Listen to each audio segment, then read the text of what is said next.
Hello दोस्तों, स्वागत है आपका अपने YouTube channel Rohit Goswami law classes में। आज मैं आपको कराने वाला हूँ एलएलबी फर्स्ट ईयर। सेम है हमारा second. LLB first year, same है सेकंड। और हमारा एक्ट यानी कि जिसे हम सब्जेक्ट बोलते हैं वो है हिंदू लॉ। और हिंदू लॉ जिसे हम आधुनिक हिंदू विधि भी बोलते हैं। आधुनिक हिंदू विधि। इसका जो पेपर कोड होता है इसका 203 या 2003। ये इसका जो पेपर कोड होता है।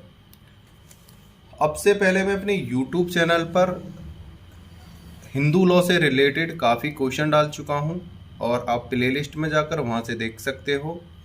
और आज मैं आपको कराने वाला हूँ विवाह विच्छेद, पारस्परिक सहमति द्वारा विवाह विच्छेद। पारस्परिक, जैसे कि आप ऊपर देख रहे हो हेडिंग पड़ी हुई है, पारस्परिक सहमति द्वारा विवाह विच्छेद। पारस्परिक सहमति उसे कहते हैं जब पति और पत्नी दोनों की सहमति हो जाती है कि अब हमें साथ नहीं रहना है और अब हमको डाइवोर्स लेना है, तो उसको कहते हैं पारस्परिक सहमति। और दोनों ही अपनी सहमति से न्यायालय में जाके याचिका देके वहाँ से जब डाइवोर्स लेते हैं तो उसको कहा जाता है कि दोनों ने, पति पत्नी ने आपसी सहमति से डाइवोर्स लिया है, विवाह विच्छेद किया है। तो पारस्परिक सहमति यानी आपसी सहमति, यानी पूर्ण मन से दोनों पति पत्नियों ने पूर्ण रूप से मन बना लिया है और वो डाइवोर्स ले रहे हैं। ऐसा डाइवोर्स हिंदू विधि में 13B के द्वारा लिया जाता है। 13B यानी 13 ख भी बोल देते हैं कहीं पे, यानी 13B। इसमें क्या होता है, पति या पत्नी जब आपसी सहमति से डाइवोर्स लेते हैं, उनका जो जीवन है वो सुखमय नहीं रहता है, किसी कारणवश कोई समस्या उत्पन्न रहती है, लड़ाई झगड़े, मारपीट और ये क्रूरता, ये अपशब्द बोलना, ये सारी चीज़ें जब ज़्यादा हद से ज़्यादा हो जाती हैं तो पति पत्नियों का जो जीवन है चल नहीं पाता है, तो उस समय वो डाइवोर्स लेते हैं। और आपसी सहमति से डाइवोर्स जब होता है पारस्परिक संपत्ति द्वारा, तो उसे विवाह विच्छेद कहते हैं। पारस्परिक सहमति द्वारा विवाह विच्छेद कहते हैं, यानी कि सहमति द्वारा डाइवोर्स। ठीक है। इसका जो क्वेश्चन है वेरी वेरी इंपॉर्टेंट है। ये अक्सर 5 नंबर, 10 नंबर और 20, मतलब वेरी शॉर्ट, शॉर्ट और लॉन्ग, ये तीनों ही फॉर्मेट में ये वाला क्वेश्चन हमारे आते रहते हैं। और ये हमारी नॉलेज के लिए भी बहुत ज़्यादा इम्पोर्टेंट है और हमारे एग्ज़ाम पर्पज से भी बहुत ज़्यादा इम्पोर्टेंट क्वेश्चनों में से एक है। तो मैं आपसे कह रहा हूँ कि इस वाले क्वेश्चन को जो मैं समझा रहा हूँ, एक तो समझ लेना अच्छे से और एक नोटबुक और पेन ले लेना, जहाँ पे आपको अच्छा लगे वहाँ पे आप नोट कर लेना, जहाँ पे आपको इम्पोर्टेंट चीज़ें लगे या आपको कुछ बातें समझ में आए तो उसे आप नोट कर लेना। तो अब मैं इस क्वेश्चन को कराने वाला हूँ और क्वेश्चन पर चलने से पहले मैं आपसे एक रिक्वेस्ट करना चाहता हूँ, अगर आपने हमारे यूट्यूब चैनल को सब्सक्राइब नहीं किया है तो सब्सक्राइब कर लो और बेल आइकन घंटी को दबा लो, जिससे कि जो भी नई वीडियो आएंगी आपका जो पेपर है अच्छे से हो जाएगा, आप अच्छे से तैयारी कर पाओगे, आप जो वीडियो आएगी तुरंत देख पाओगे। तो अब हम अपने पॉइंट पे आते हैं, अपने क्वेश्चन पे चलते हैं और बड़े ही नॉर्मल लैंग्वेज में बड़े ही प्यार से और आपको मैं समझाता हूँ। चलते हैं, जैसे जैसे मैं बताऊँ, जैसे जैसे मैं हाईलाइटर करूँ इतना ही आपको लिखना है और अपनी लैंग्वेज में लिखना है। आप किताब की लैंग्वेज को लिखने मत लग जाना। सबसे पहले है विवाह विधि संशोधन अधिनियम 1976 ने पारस्परिक सम्मति द्वारा विवाह विच्छेद का उपबंध एक नई धारा 13 है जोड़कर बनाया। मतलब जो हमारा पहले हिंदू विवाह विधि अधिनियम बना था, उसके बाद विवाह विधि संशोधन अधिनियम हुआ हमारा 1976 1976 में। और उसमें एक धारा का जन्म हुआ। वो जो धारा थी वो थी 13B, जिसे हम ख भी बोल देते हैं, 13 ख यानी 13B। इसके अंदर क्या होता है कि इसमें पति और पत्नी आपसी सहमति से जब उनको ये लगता है कि अब हम एक साथ नहीं रह सकते हैं, हमारा जीवन एक साथ नहीं चल सकता है, या बहुत ज़्यादा वो डिप्रेशन में रहने लगते हैं, या उनको ये लगता है कि या तो ये मर जाएंगे या मैं मर जाऊंगी, या हमें एक साथ रहना ही नहीं है, उस समय तो उसके संशोधन के लिए कानून में एक प्रक्रिया अपनाई गई और कानून में एक नियम और जोड़ दिया गया 13 ख कि इसके जरिए से एक सॉल्यूशन निकलेगा कि आपसी सहमति से आप डाइवोर्स ले सकते हो। आप परेशान नहीं होइए, अगर आपका जीवन सुखमय नहीं हो रहा है, आप सही से नहीं रह पा रहे हो, तो आप डाइवोर्स ले लो। हो दोनों की सहमति, ये नहीं एक की सहमति, दोनों की जब सहमति हो जाती है तो वहां पे फिर डाइवोर्स हो जाता है। तो यहाँ पे ये 13 ख को हम 13B भी बोल सकते हैं। इस धारा के अंतर्गत पारस्परिक सहमति द्वारा विवाह विच्छेद की याचिका निम्न आधारों पर दोनों पक्षों द्वारा सम्मिलित रूप से प्रेषित की जा सकती है। मतलब इसके लिए, मतलब कोई पति और पत्नी विवाह विच्छेद करना चाहता है तो वो क्यों कर रहा है, ये कारण उनको नहीं चाहिए, न्यायालय में नहीं चाहिए कि किस कारण से वो विवाह विच्छेद कर रहे हैं, लेकिन उनको जो कारण चाहिए वो कारण उनको देने हैं कि हम, मतलब जो न्यायालय मांगता है सिर्फ उन कारणों को हम बताएंगे। किस कारण से आप ले रहे हो उन कारणों को न्यायालय नहीं पूछेगा, लेकिन उसकी जो शर्तें हैं, शर्त के जो कारण हैं वो पूर्ण हैं कि नहीं, उसकी जो शर्त मांग होती है ये होती है कि पति और पत्नी 1 वर्ष से दोनों जो हैं अलग अलग रह रहे हैं और 1 वर्ष से वो आपस में नहीं मिले हैं, यानी उन्होंने पति और पत्नीत्व का धर्म नहीं निभाया है, उन्होंने, उनके द्वारा कोई संतान का जन्म नहीं हुआ है, ना ही उन्होंने कोई ऐसी क्रिया करी है जो एक पति पत्नी आपस में करते हैं।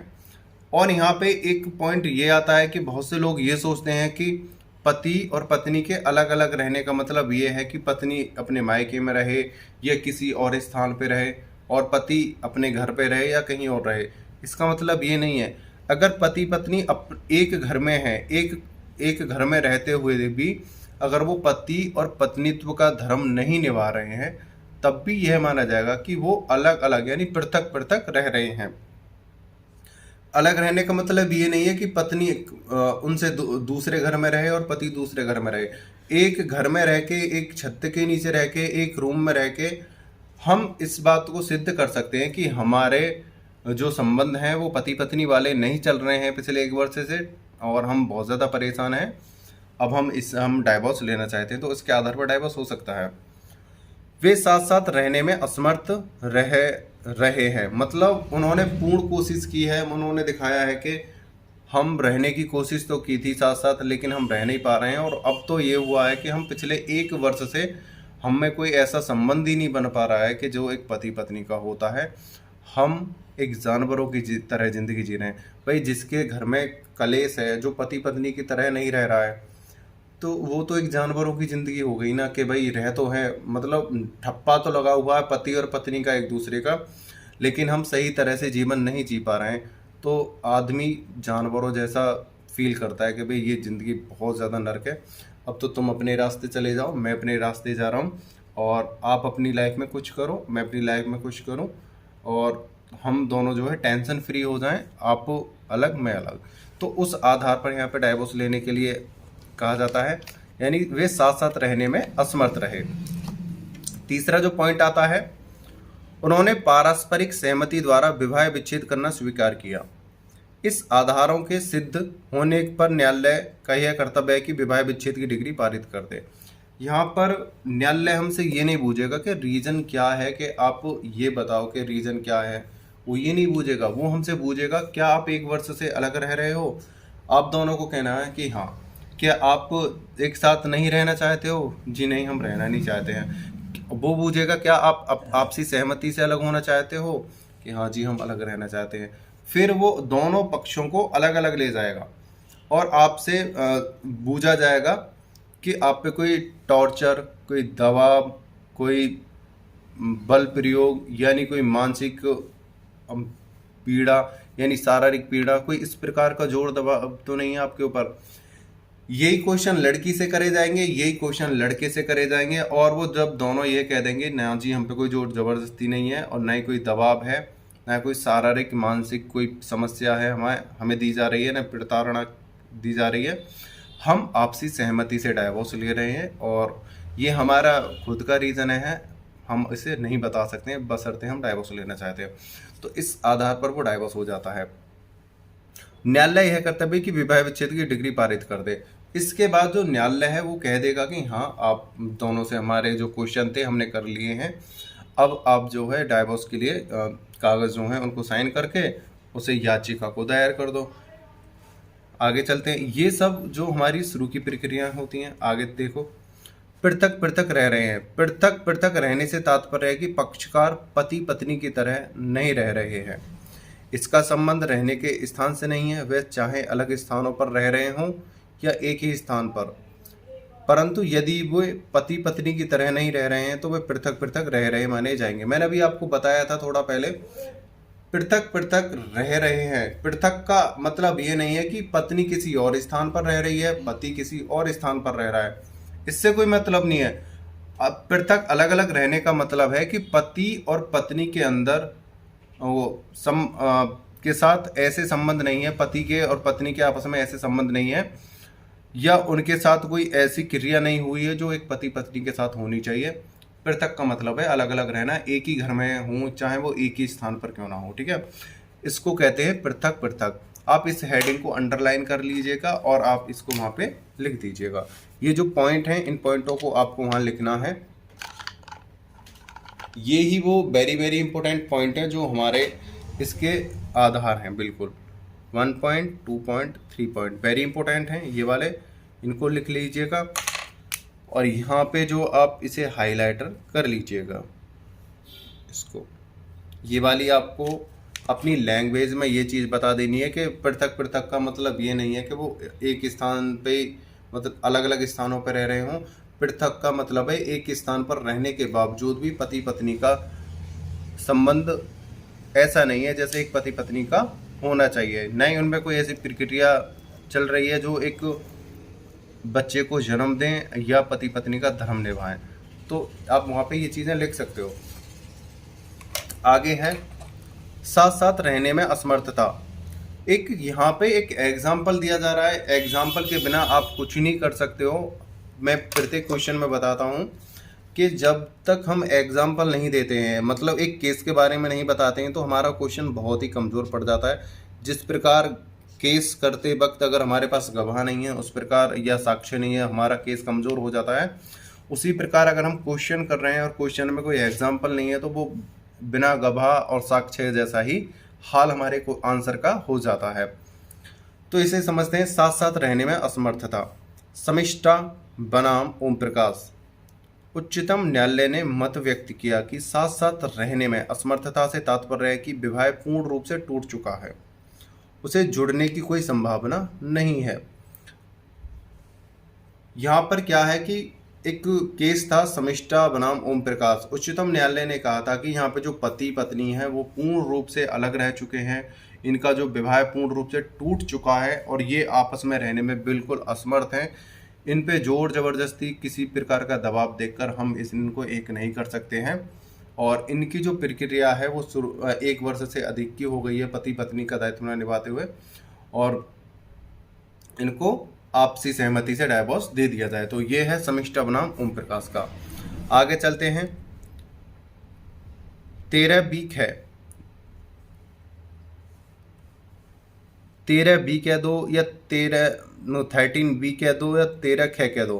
धारा 13 बी धारा 13 ख के अंतर्गत यह उपबंध है कि याचिका प्रेषित करने के पश्चात याचिकाकारों को कम से कम 6 माह की प्रतीक्षा करनी होगी। तत्पश्चात वे प्रस्ताव न्यायालय के समक्ष पेश करेंगे कि उसके विवाह के विघटन की डिग्री पारित कर दी जाए, परंतु ऐसे प्रस्ताव को 18 महीने के पश्चात प्रेषित नहीं किया जा सकता।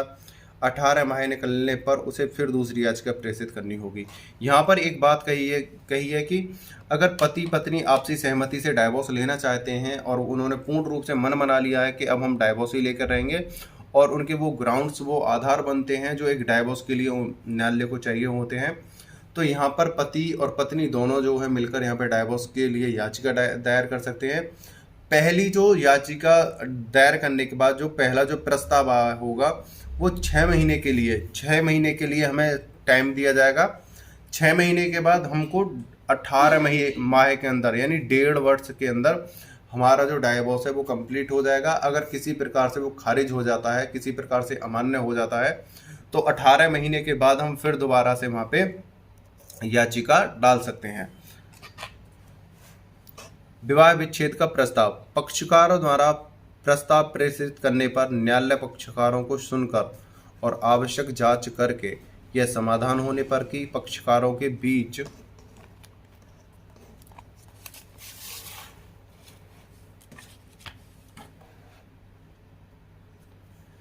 विवाह हुआ और याचिका में दिए गए प्राकथन सही हैं, विवाह विच्छेद की डिग्री पारित कर देगा। दोनों पक्ष द्वारा संयुक्त प्रस्ताव देना अनिवार्य है। यहाँ पर एक बात नोट कर लीजिएगा, यहाँ पर एक बात कही है, विवाह विच्छेद का प्रस्ताव।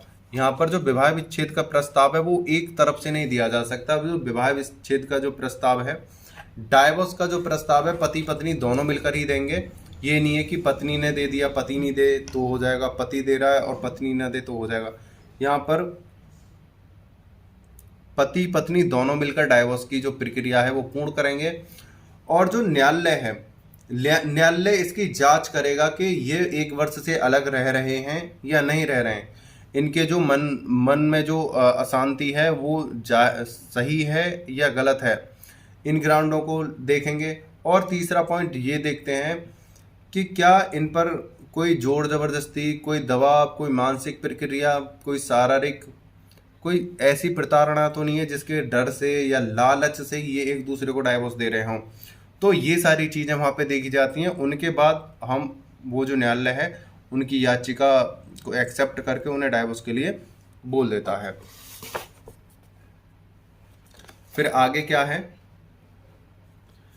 पारस्परिक सम्मति द्वारा विवाह विच्छेद की याचिका में अन्य किसी आधार का देना आवश्यक नहीं है और नहीं देना चाहिए। यहाँ पर हमें ये नहीं बताना है कि हमारे पत्नी की का जो आचरण है वो गलत है या मेरा आचरण गलत है या हमारे बीच झगड़े हो रहे हैं या ये बात है वो बात है। दुनिया भर की कहानी नहीं बतानी है, सिर्फ इतना बताना है कि 1 साल से हम साथ नहीं रह पा रहे हैं और हम पूर्ण रूप से हमारा मन है और हम डाइवोर्स लेना चाहते हैं।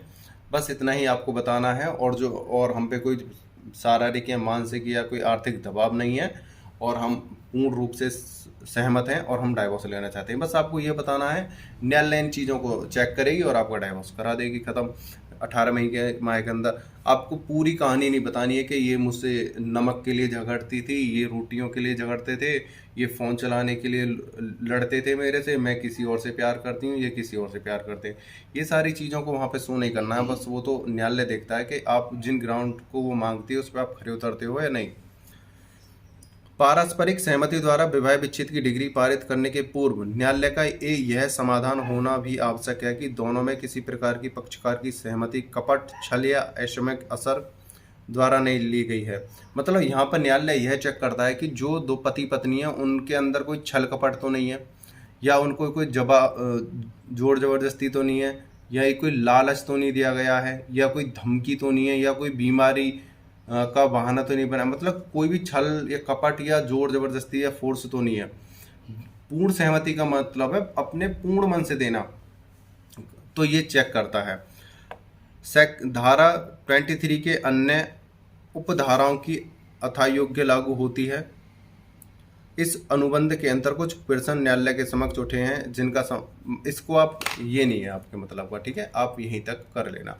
तो हम कह सकते हैं कि डाइवोर्स जो है हमारा आपसी सहमति से है और इन 3 या 4 ग्राउंड्स के अकॉर्डिंग हमारा जो डाइवोर्स है वो याचिका जो दायर करने के 6 महीने बाद हमारी डेट आ जाती है और 6 महीने के बाद फिर हमारा 18 महीने के अंदर हमारा डाइवोर्स जो कंप्लीट हो जाता है, ठीक है। तो ये था विवाह विच्छेद, पारस्परिक विवाह विच्छेद यानी पूर्ण सहमति, यानी दोनों पक्षकारों की पूर्ण सहमति से डाइवोर्स होना, ठीक है। अब यहाँ पर एक क्वेश्चन बच्चों का, स्टूडेंटों का बहुत लोगों का बना रहता है कि सर एक क्वेश्चन हमारा ये है कि क्या हमने डाइवोर्स की याचिका दायर कर दी और डाइवोर्स की याचिका में हम पक्षकारों ने दोनों ने बोल दिया कि हमारी पूर्ण सहमति है और हम डाइवोर्स लेना चाहते हैं, और डाइवोर्स का जो समय होता है 1.5 वर्ष, 1.5 वर्ष के अंदर अगर उनमें से कोई भी एक पक्षकार दोबारा से अपनी लाइफ में वापस आना चाहता है और दूसरे पक्षकार को मना लेता है कि भाई मेरी लाइफ में आप वापस आ जाओ, या उन दोनों का दोबारा से मन हो जाता है कि हम दोनों वापस आना चाहते हैं, तो क्या ऐसा संभव है? इस वाले क्वेश्चन का जवाब देंगे हम आपको नेक्स्ट वीडियो में, और तब तक आप इस क्वेश्चन की तैयारी करो और नेक्स्ट वीडियो का इंतज़ार करो। हम आपको बताएंगे क्या एक बार दोनों पक्ष जब आपसी सहमति बना लेते हैं और बयान दे देते हैं कि हमें डाइवोर्स चाहिए, तो क्या उस स्थिति में डाइवोर्स की जो याचिका है वो खारिज हो जाती है या नहीं। ये बहुत ही क्रिटिकल क्वेश्चन है। बहुत से बोलते हैं यस और बहुत से बोलते हैं नो, लेकिन यह ना तो पूर्ण रूप से यस है ना पूर्ण रूप से नो है। कब यस है कब नो है, ये क्वेश्चन का जवाब देंगे हम आपको नेक्स्ट वीडियो में। जब तक आप अपने क्वेश्चन पेपर की तैयारी करो, और मिलते हैं आपको नेक्स्ट वीडियो में। वीडियो को अंत तक देखने के लिए धन्यवाद। टेक केयर, बाय बाय, जय हिंद, जय भारत।